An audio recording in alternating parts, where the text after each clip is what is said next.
Hello दोस्तों, welcome to my channel study live with Raunak. कैसे हैं आप सब? मैं आशा करती हूँ आप सब स्वस्थ मस्त और ज़बरदस्त होंगे। तो SSC GD GK GS top 35 question answer की सीरीज में आज आपकी ये 12वीं क्लास होने वाली है। बाकी की जो 11 क्लास हैं वो हमने अपने चैनल पे अपलोड कर दी हैं। डेली आप वहाँ जाके एक वीडियो को देख सकते हैं। प्रत्येक वीडियो में 35 क्वेश्चन आंसर हैं, तो आप एक मॉक टेस्ट की तरह दे सकते हैं और अपना जीके की प्रिपरेशन को और आसान बना सकते हैं। सभी क्वेश्चन जो हैं वो बहुत ही इंपॉर्टेंट हैं। 35 क्वेश्चन प्रत्येक वीडियो में आपको मिलेंगे, जिसमें से कुछ क्वेश्चन जो है वो प्रीवियस ईयर आए हुए हैं एसएससी जीडी में और कुछ क्वेश्चन उसमें से न्यू है। तो चलिए ज़्यादा समय बिना गंवाए हम स्टार्ट करते हैं आज की क्लास को। पहला प्रश्न है, किस भारतीय राज्य की सीमा सर्वाधिक राज्यों की सीमा को स्पर्श करती है? मध्य प्रदेश, असम, उत्तर प्रदेश या छत्तीसगढ़? तो आपका राइट आंसर है यहाँ पर ऑप्शन नंबर सी, उत्तर प्रदेश जो राज्य है। इस राज्य की जो सीमा है वो सर्वाधिक राज्यों की सीमा से स्पर्श करती है, 9 राज्यों की सीमा से स्पर्श करती है, जिसमें आपका बता दें उत्तराखंड आ जाता है। ठीक है, उत्तराखंड, हिमाचल प्रदेश, एचपी लिख दे रही हूँ शॉर्ट में, हिमाचल प्रदेश, दिल्ली हो गई आपका, हरियाणा राज्य हो गया, ठीक है, राजस्थान हो गया आपका, मध्य प्रदेश हो गया आपका, ठीक है, छत्तीसगढ़ हो गया, झारखंड हो गया आपका और आपका हो गया यहाँ पर बिहार। ठीक है, और एक देश जो होता है उससे भी नेपाल, नेपाल एक देश है जिससे उत्तर प्रदेश की सीमा टच करती है। वहीं उत्तराखंड, हिमाचल प्रदेश, दिल्ली, हरियाणा, राजस्थान, मध्य प्रदेश, छत्तीसगढ़, झारखंड और बिहार। तो उत्तर प्रदेश एक ऐसा राज्य है, भारतीय राज्य, जिसकी सीमा सर्वाधिक राज्यों से टच करती है। ठीक है, ऑप्शन नंबर सी आपका यहाँ पर राइट हो रहा है। चलिए आगे बढ़ेंगे, अगला क्वेश्चन लेंगे। नेक्स्ट क्वेश्चन है आपका, पटना उच्च न्यायालय की स्थापना कब हुई थी? ऑप्शन है आपका 1916 ईस्वी, 1917 ईस्वी, 1918 ईस्वी या 1921 ईस्वी। तो आपका राइट आंसर है ऑप्शन नंबर ए यहाँ पर। पटना उच्च न्यायालय की जो स्थापना है वो 1916 ईस्वी में हुई थी। कब हुई थी? 1916 ईस्वी में पटना न्यायालय की स्थापना हुई थी। ऑप्शन नंबर ए आपका राइट है। नेक्स्ट चलेंगे, आगे बढ़ेंगे अगला क्वेश्चन के साथ। और नेक्स्ट क्वेश्चन है, साहतस विश्व का सबसे सुंदर और गर्म हल्का ऊन माना जाता है, वह कहाँ पैदा होता है? नेपाल, उज्बेकिस्तान, चीन, बांग्लादेश? तो आपका राइट आंसर है यहाँ पर उज्बेकिस्तान। ठीक है, कहाँ पर? ऑप्शन नंबर बी आपका राइट है। उज्बेकिस्तान में पैदा होता है साहतस, जो कि विश्व का सबसे सुंदर और गर्म ऊन एवं हल्का ऊन माना जाता है। वो ऊन साहतस नाम का उज्बेकिस्तान में पैदा होता है। ठीक है, ऑप्शन नंबर बी आपका राइट है। आगे बढ़ेंगे, अगला क्वेश्चन लेंगे। और अगला प्रश्न है आपका, डायनेमो, डायनेमो के बारे में पूछ रहा है कि डायनेमो क्या करता है। ऑप्शन में है, वैद्युत ऊर्जा को गतिज ऊर्जा में बदलता है, यांत्रिक ऊर्जा को वैद्युत ऊर्जा में परिवर्तित करता है, वैद्युत ऊर्जा को यांत्रिक ऊर्जा में परिवर्तित करता है या यांत्रिक ऊर्जा उत्पन्न करता है। तो आपका राइट आंसर है ऑप्शन नंबर बी, डायनेमो, जिसे हम जनरेटर के रूप में भी कहते हैं। इसका कार्य होता है ये यांत्रिक ऊर्जा को वैद्युत ऊर्जा में परिवर्तित करता है। ऑप्शन नंबर ए बी आपका राइट है। क्या करता है ये? यांत्रिक ऊर्जा को वैद्युत ऊर्जा में परिवर्तित करता है। ये होता है आपका डायनेमो का कार्य। नेक्स्ट क्वेश्चन पे चलेंगे। और नेक्स्ट क्वेश्चन है आपका, कांग्रेस के किस अधिवेशन में साइमन कमीशन के बायकॉट का नारा दिया गया था? कलकत्ता अधिवेशन 1928, मद्रास अधिवेशन 1927 या सूरत अधिवेशन या नागपुर अधिवेशन? तो आपका राइट आंसर यहाँ पर ऑप्शन नंबर बी, मद्रास अधिवेशन 1927 में जो हुआ था कांग्रेस का। इस अधिवेशन में ये साइमन कमीशन के बहिष्कार का फैसला लिया गया था, साइमन कमीशन के बायकॉट का नारा दिया गया था, जिसमें गांधी, नेहरू सभी ने इसका विरोध करने का निर्णय लिया था। ठीक है, किसमें? मद्रास अधिवेशन जो हुआ था कांग्रेस का, इसमें साइमन कमीशन के बहिष्कार का वो जो फैसला लिया गया था। ठीक है, ऑप्शन नंबर बी आपका राइट है। आगे बढ़ेंगे, अगला क्वेश्चन लेंगे। अगला क्वेश्चन है आपका, एक आकर्षक मुखौटे का प्रयोग निम्नलिखित में किस नृत्य शैली से संबंधित है? कथकली, कुचिपुड़ी, ओडिसी या मणिपुरी? तो राइट आंसर है यहाँ पर ऑप्शन नंबर ए कथकली। ठीक है। एक आकर्षक मुखौटे का जो प्रयोग होता है वो कथकली में होता है, और कथकली है कहाँ क्या? केरल का है। ठीक है। कथकली कहाँ का लोक नृत्य है? केरल का लोक नृत्य है। ऑप्शन नंबर ए आपका राइट है। कुचिपुड़ी की बात करें तो कुचिपुड़ी आपका आंध्र प्रदेश का है। ओडिसी आपका उड़ीसा का हो जाता है शास्त्रीय नृत्य, और मणिपुरी आपका मणिपुर का। ठीक है। चलिए आगे बढ़ेंगे, नेक्स्ट क्वेश्चन पे चलते हैं। सेशन अगर अच्छा लग रहा हो तो प्लीज एक लाइक जरूर करिएगा, और चैनल पे नए हैं अभी तक चैनल को सब्सक्राइब नहीं किया है तो चैनल को सब्सक्राइब भी कर लीजिए। प्रश्न नंबर 7 है, भारत में राज्य के महाअधिवक्ता की नियुक्ति कौन करता है? राज्य के राज्यपाल, राज्य के मुख्यमंत्री, राज्य के कानून मंत्री, या कोई विकल्प सही नहीं है। यहाँ जो राइट आंसर बन रहा है, राज्य के जो महाअधिवक्ता की नियुक्ति है वो राज्य के राज्यपाल द्वारा की जाती है। ठीक है। किसके द्वारा? राज्य के राज्यपाल द्वारा। भारत में राज्य के महाधिवक्ता की जो नियुक्ति है वो राज्य के राज्यपाल द्वारा किया जाता है। कमेंट में आपको मुझे उत्तर प्रदेश के राज्यपाल का नाम बताना है। ठीक है। यूपी के यूपी के राज्यपाल का नाम आप लोग को मुझे कमेंट में करना है। जिसको भी पता हो वो जरूर बताइएगा। अभी पुलिस की भी एग्जाम होने वाला है, बहुत बड़ी भर्ती निकली है, तो आई होप सो कि आप सभी ने इसमें फॉर्म डाला होगा, आप सभी जीके की प्रिपरेशन कर सकते हैं। तो प्रश्न नंबर 8 पे चलेंगे हम। निम्न में कौन सा स्थल नवपाषाण युग का प्राचीनतम प्रमाण प्रस्तुत करता है? चिरंद, मेहरगढ़, बुजरहोम या दैमाबाद? तो आपका सही जो आंसर होने वाला है कि जो पाषाण युग का है, नवपाषाण युग का स्थल, वो है आपका मेहरगढ़। ऑप्शन नंबर बी आपका राइट है। मेहरगढ़ जो है वो नवपाषाण युग का प्राचीनतम प्रमाण प्रस्तुत करता है, और यह है 6500 से 5500 ईसा पूर्व के अंतर्गत आता है मेहरगढ़। ऑप्शन नंबर बी आपका यहाँ पर राइट होने जा रहा है। आगे बढ़ेंगे, अगला क्वेश्चन लेंगे, और नेक्स्ट प्रश्न है आपका, किस अभिलेख से यह साबित होता है कि चंद्रगुप्त का प्रभाव पश्चिम भारत पर फैला हुआ था? कलिंग अभिलेख, अशोक का गिरनार अभिलेख, रुद्रदमन का जूनागढ़ अभिलेख, या अशोक का सोपारा अभिलेख? तो आपका राइट आंसर है यहाँ पर ऑप्शन नंबर सी, रुद्रदमन का जो जूनागढ़ अभिलेख है, इस अभिलेख से यह साबित होता है कि चंद्रगुप्त का जो प्रभाव है वो पश्चिम भारत तक फैला हुआ था। ठीक है।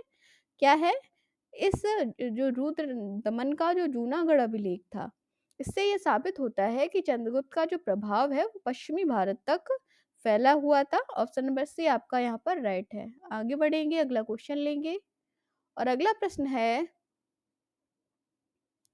निम्नलिखित में कौन सा विद्रोह आंदोलन बंगाल के क्षेत्र में नहीं हुआ? सन्यासी विद्रोह, चुआर विद्रोह, पागलपंथी विद्रोह, या भगेरा विद्रोह?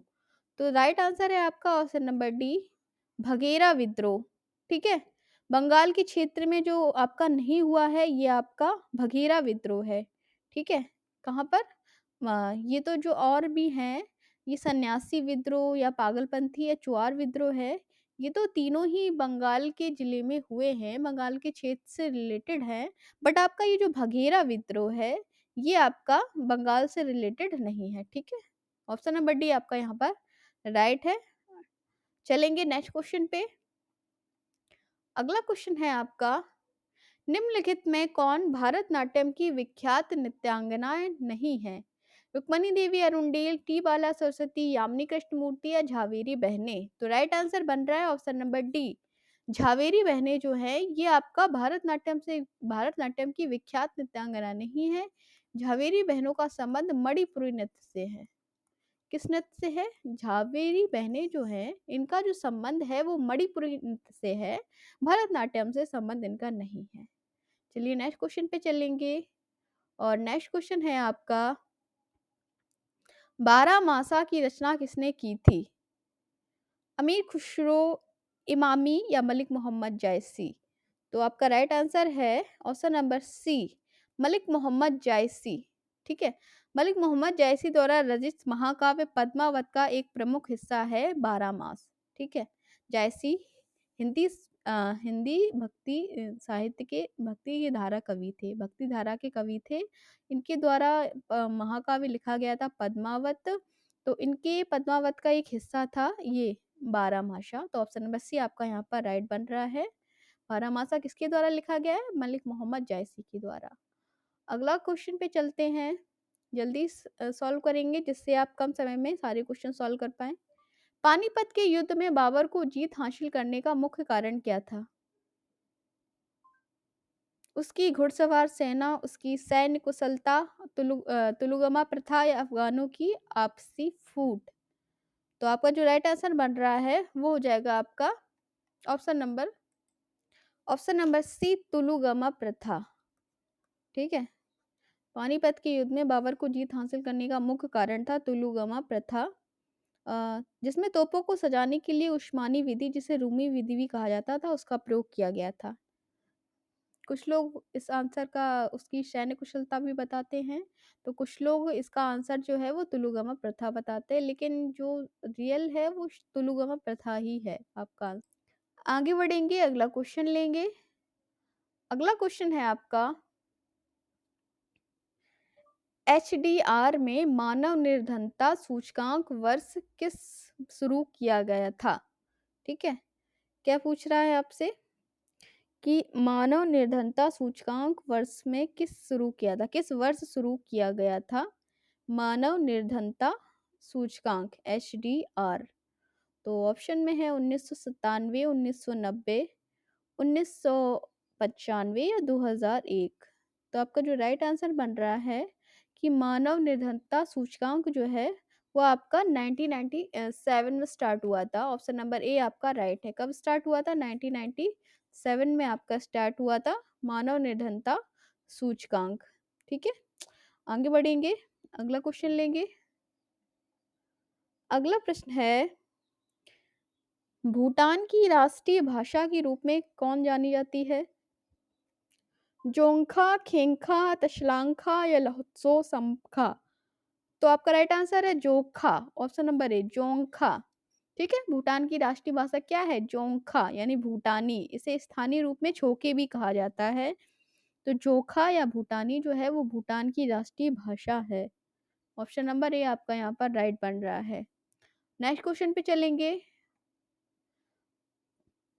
अमेरिका में फ्री हिंदुस्तान अखबार किसने शुरू किया था? रामनाथपुरी, जीडी कुमार, लाला हरदयाल या तारकनाथ दास। तो राइट आंसर बन रहा है ऑप्शन नंबर डी। अमेरिका में फ्री हिंदुस्तान नामक अखबार जो है इसकी शुरुआत तारकनाथ दास ने की थी। ठीक है।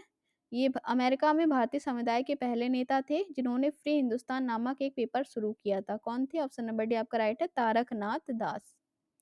नेक्स्ट क्वेश्चन पे चलेंगे। अगला प्रश्न है आपका, बुर्जिल दर्रा निम्नलिखित में किस राज्य में स्थित है?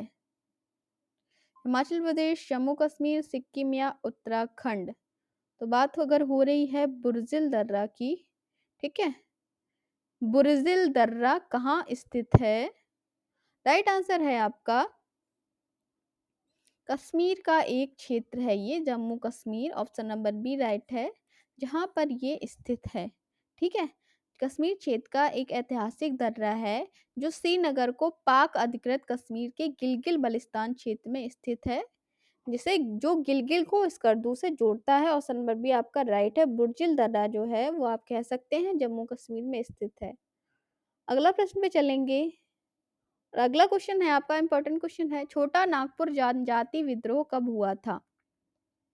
1807 से 1808, 1820, 1858 से 1859, 1899 से या 1900। तो छोटा नागपुर जाति या जिसे बिरसा मुंडा,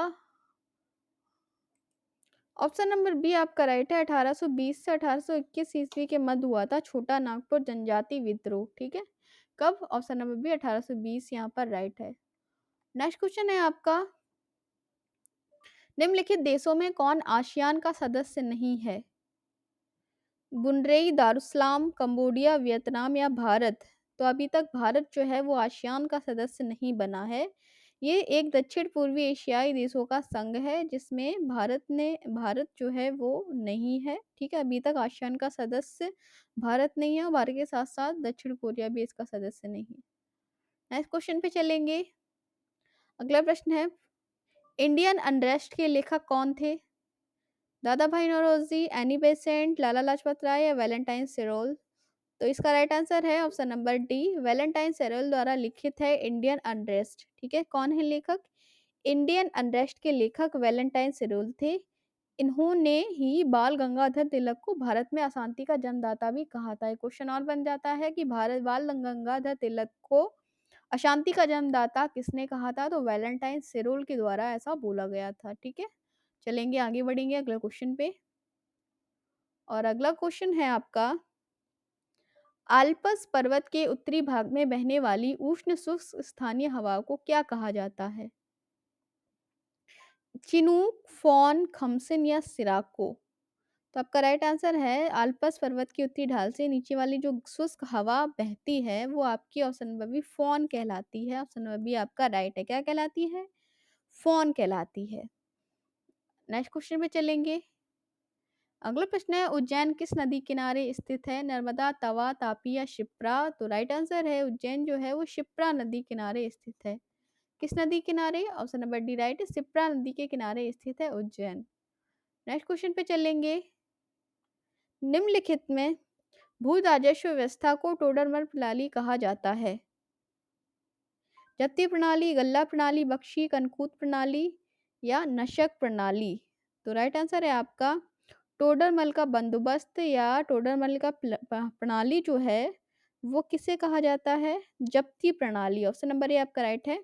जप्ती प्रणाली को जो भू राजस्व व्यवस्था थी, जप्ती प्रणाली, इसे टोडरमल की प्रणाली या टोडरमल का बंदोबस्त भी कहा जाता है। ऑप्शन नंबर ए आपका यहाँ पर राइट हो रहा है। नेक्स्ट क्वेश्चन है आपका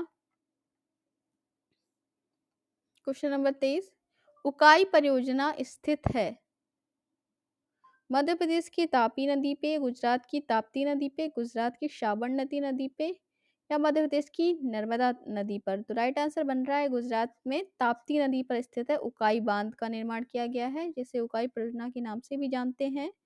यह सरदार सरोवर के बाद गुजरात का सबसे बड़ा दूसरा जो जलाशय है।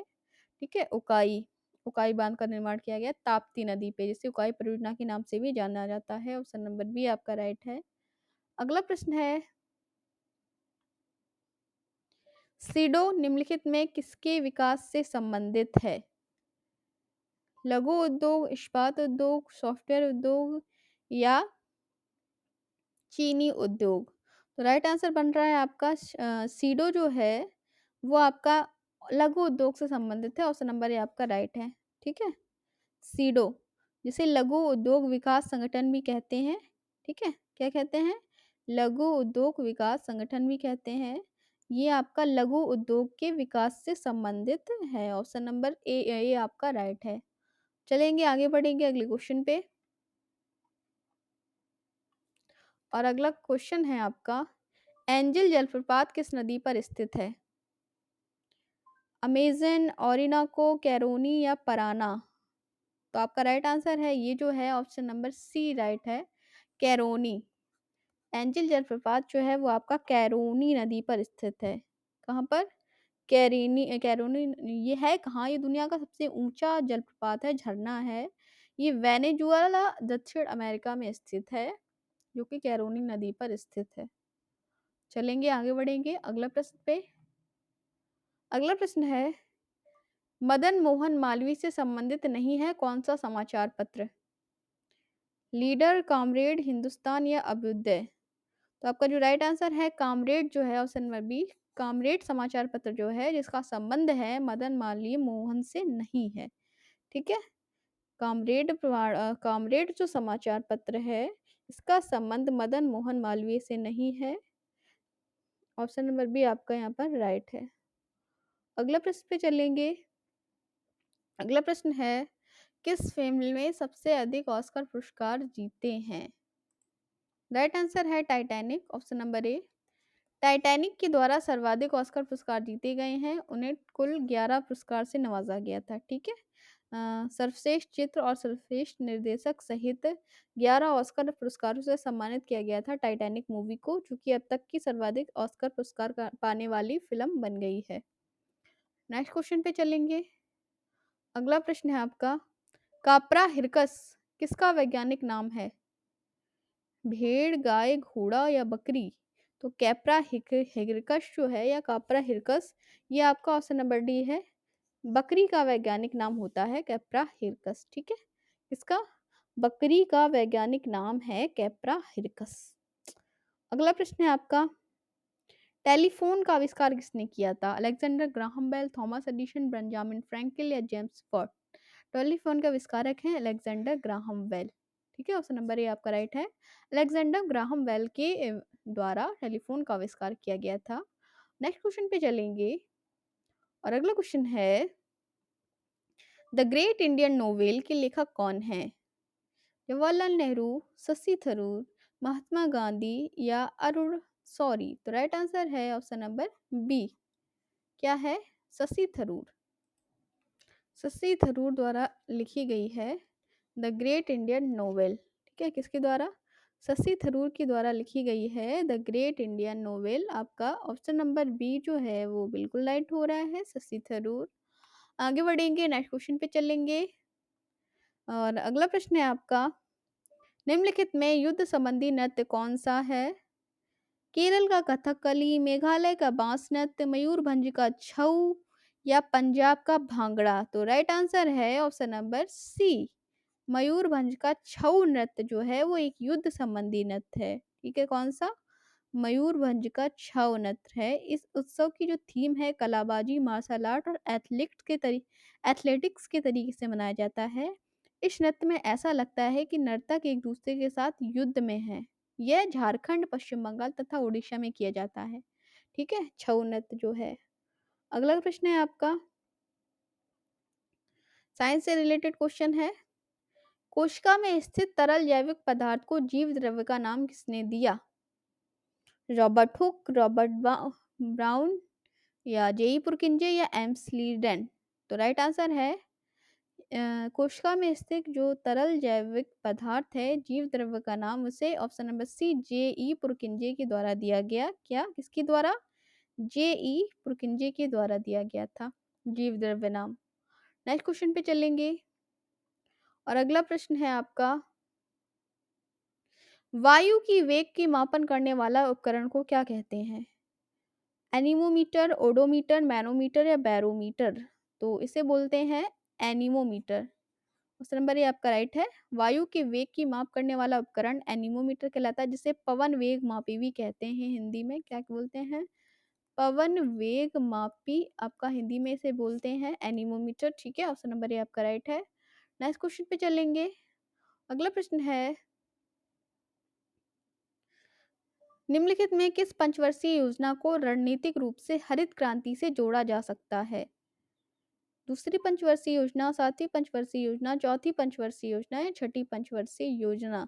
राइट आंसर है आपका ऑप्शन नंबर सी, चौथी पंचवर्षीय योजना को रणनीतिक रूप से हरित क्रांति से जोड़ा जा सकता है, क्योंकि हरित क्रांति की जो शुरुआत है वो आपका इसी के दौरान हुई थी।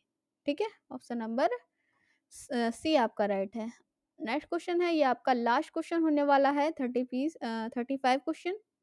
वॉर एंड पीस, युद्ध और शांति किसकी रचना है? कार्ल मार्क्स, टॉल्स्टॉय, दोस्तोवस्की या एंजल्स? तो आपका राइट आंसर है option number B, Leo Tolstoy द्वारा लिखित है युद्ध और शांति। ठीक है, ये उपन्यास है 1869 में प्रकाशित हुआ था इनका ये उपन्यास। किसके द्वारा? लियो टॉल्स्टॉय के द्वारा रचित है ये रचना, युद्ध और शांति यानी वॉर एंड पीस। तो ये थे आज के आपके 35 इंपॉर्टेंट क्वेश्चंस। जीके जीएस के ये सभी इंपॉर्टेंट क्वेश्चन हैं जिनको आप यूपी पुलिस के लिए भी देख सकते हैं और एसएससी जीडी जीके जीएस के लिए भी देख सकते हैं। आपके लिए सभी में बहुत ही यूजफुल होंगे। तो सेशन पसंद आया हो तो एक लाइक करिएगा, वीडियो को अपने फ्रेंड्स और सभी के साथ शेयर कर दीजिए जो भी प्रिपरेशन कर रहा है। हम आपसे मिलेंगे एक नई वीडियो के साथ। चैनल पे नए हैं तो प्लीज़ चैनल को सब्सक्राइब जरूर कर लीजिए और बेल आइकन को तो ज़रूर से ज़रूर दबा दीजिए। ठीक है, बाय एंड टेक केयर।